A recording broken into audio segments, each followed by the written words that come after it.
Good morning everyone. My name is Ravi Bakshi. I'm basically from Yamunanagar. In my academic qualification, I'm a MBA graduate from Kurukshetra University, and from 2014 onwards, I'm serving Satyug Darshan Institute of Engineering and Technology as an assistant professor in the Department of Management Studies. So today we'll be discussing a topic which is financial economics. As we all know that finance is considered to be the lifeblood of any organization. No institution, company, government, economy can survive without finance, and finance is called as the provision of money at the time when it is required. And economics, we know that economics always deal with scarce resources. So here lies the importance of management professionals or a finance manager, that he has to apply financial economics, or he has to manage various financial resources to attain the objective of profit maximization and wealth maximization for his company. So what is financial economics basically? Financial economics is the study of countries' financial system. Now what is financial system? Financial system can be explained as a mechanism or is a platform where savings can easily be converted into investments. If we see in an economy, there are two parties. Party one is savers. Savers are also termed as household or the people who are having surplus money. On the contrary, we have second party who are users of money. That means there is a deficiency on their part. So they need a platform, they need a mechanism through which they can attain this money. So it is financial system who actually intervene or who actually provide a platform to both the parties where savings can easily be converted into investment. So surplus money can always be utilized by those who are having scarcity of funds, who are having scarcity of money, and whatever surplus they generate, they share the same with the savers. So it is equally important. So financial system is equally important for both the parties. It is a win-win situation for both savers as well as users of the money, or those who are having scarcity of funds, in other terms. So what if we talk about Indian financial system? Indian financial system is one of the strong financial system, I would say, in the world. It basically comprises of four components. So under Indian financial system, we have four components. First component is financial institutions. We call them FIs. Second component is financial markets. Third component is financial instruments. And fourth component is financial services. So let's take them one by one. What do we mean by financial institution? Financial institution is a fund provider, and in India we have two kinds of financial institutions. They can be scattered into two parts: organized part and unorganized part.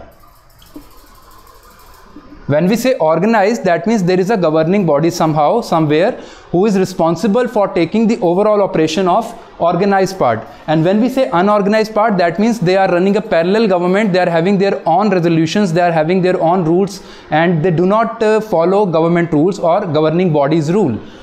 In organized, we can have two segments. One is banking, another one is NBFC. NBFC, we used to call them non-banking financial corporations. Both work under the supervision of RBI, Reserve Bank of India, who is supposed to regulate all the banking activities in the country. On the contrary, if you see unorganized part is constituted by private money lender and Sahukars. We also call them indigenous bankers. So they charge high rate of interest and they never follow the norms, the rules framed by Reserve Bank of India, which is the apex bank of the country.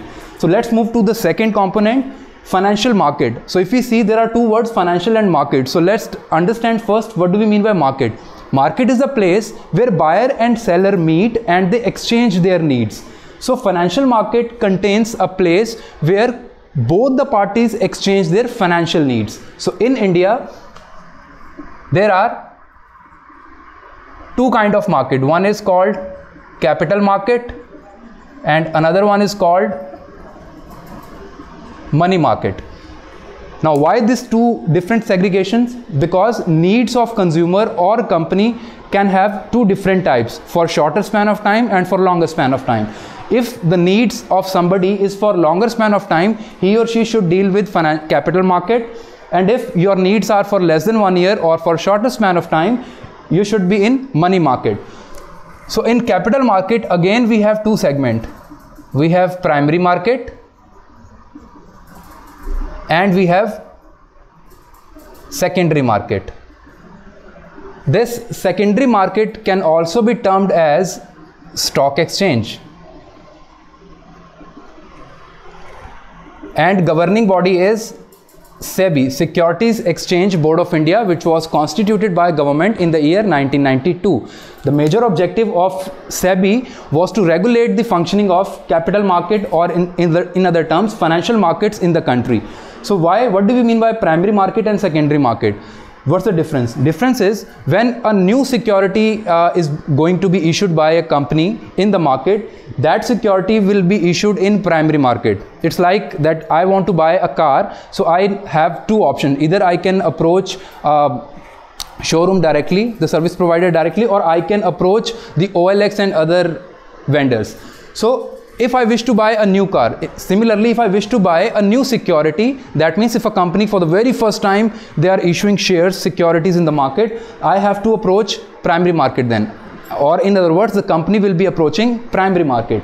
And once the shares are sold in primary market and someone else wants to sell them, like if I as a buyer of the share, as an investor of the security, I purchased the security of Reliance Industries from primary market, and now I wish to sell them, I cannot sell them in primary market. For selling the same security, I need another market which is called secondary market or stock exchange. So in stock exchange, there is a trade of second-hand securities. So in other words, second-hand securities are traded in secondary market. That's why this market is separate. It's like OLX, that I purchased Maruti car or I purchased Hyundai car from a showroom or from the Hyundai or Maruti itself, but now I wish to resell them, so I have to approach OLX or some other mod, or in other car market where second hand cars are bought and sold. So similarly, if you wish to buy a new security, one should approach primary market. After buying it, after holding it for some time, if you wish to sell them, you need another market as an investor. So that additional market or other market is called secondary market or stock exchange. Let's come to the third component of financial system, which is called financial instrument. Now, what are financial instruments? Financial instruments are the ways, they are the means through which your money will be embedded and will be invested. There are various money market instruments, there are various capital market instruments prevailing in the market, and an investor, according to his choice, according to his risk appetite, according to his capability, according to his knowledge, can pick and invest in such securities. For example, we have a security called equity, or you might have heard about stock. There is a difference between these two terms. One term is share, another term is stock. Share is that the whole capital of the company is divided into small part, and each small part is known as shares. And group of fully paid up shares is called stock. So kindly, if you see, there are two kinds of stock. One is ordinary or common stock, and another one is preferred stock. In other terms, you can say that common stock is equity shares and preferred stocks, it is preference shares. So there are two kind of categories. Moreover, common stockholder are also termed as ordinary shareholders, and ordinary shareholders are considered as owner of the company. There is another category, as I defined, preferred stock. Preferred stock are preference shareholder. Now why they are preference shareholder? Because they are having priority over equity shareholder in two cases. Number one, at the time of receiving dividend, and number two, at the time of liquidation. Preference stockholder are having priority to receive their principal money back. If a company went for or goes for winding up or liquidation, they are supposed to get their money back. So in these two areas they are having priority. That's why they are termed as preference stock or common stock. So this is one of the financial instrument. So if your risk appetite is very high, that means your risk taking capability is very high. So you must invest in equity, because equity contains maximum risk, highest risk in the market. It is the instrument which contains highest risk. On the contrary, we have debt instruments. Now what is debt instrument? That as an investor I am a risk averse. Like if we categorize the investor, there are two categories of investor. Number one is risk lover, second one is risk averse. Risk lover are those who wish to take highest risk or who wish to make more money, and there is a common phenomena, common saying, more risk more profit. So if you wish to make more profit, you have to take high risk. So that risk will be with equity. So you must invest in equity if you are a risk lover. But on the contrary, if your risk appetite is low, that means you do not wish to take more risk. You want to take moderate or low risk. In that case, another instrument, debt instrument, will help you out. Debt instrument contains debentures, bonds, and other government securities. So if you invest in company's debenture, you must have known that it is like this 12% debenture. So here this 12% represents the rate of return. Suppose if you invest in a government security says you invest in bank FD. So bank FD is one of the financial instrument which offers you a fixed rate of return. Say for example it is 6.75%. You wish to make investment in PPF. PPF is another instrument. You wish to invest in mutual fund. Mutual fund is another instrument. So on the basis of nature of different instruments, they carry different rate of return, or they offer different returns to the different investors. So debenture is one of them. As I discussed, that 12% debenture means 12% represents the rate of return. Similarly, bonds are having different categories. If you ask me, in developed economies, bond are considered as more safer instrument as compared to debentures. Bonds are more safer than debentures, right? But in Indian context, there is no difference between debenture and bonds. They are same. Moreover, in foreign countries or in developed economies, I would say bonds are issued by corporates, but in India, bonds are issued by government only. So people or investor, they can make investment or they can choose a financial instrument, depends upon their risk appetite. If somebody's risk appetite or risk taking capability is high, he or she can opt for common stock or equity which contains high risk, and if your risk appetite is moderate or low, you can choose debentures, bonds and government securities which are safer investment for you. Let's come to the last segment, which is called as financial services. Again, there are two components, financial and service. What is service? Service is a intangible benefit provided by service provider. So it is a benefit which is intangible in nature. What is intangibility? Intangibility means you cannot touch, you cannot see, you can just feel it. Like if you go to a restaurant, if you go to a mall, if you go to a hotel and we take lunch or dinner over there, you cannot express your views because everything is inside you.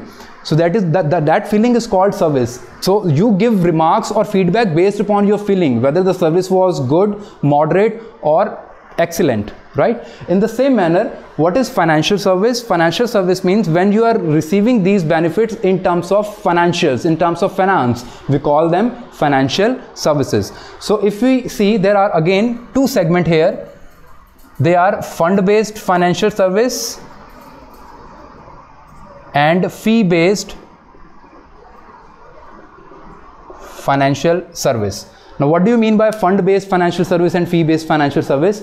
In case of fund-based financial service, you will receive fund as a service or money as a service. Whereas on the contrary, in case of fee-based financial service, you will receive consultancy or financial assistance in terms of decision, which will later help you in decision making, right? It is like that I am suffering from fever and I approach a doctor, and doctor says, okay, your body is suffering from fever, kindly take this medicine, and he provides the medicine also. So that doctor is like fund-based service provider, because he is consulting you, moreover he is providing you the medicine at the same time.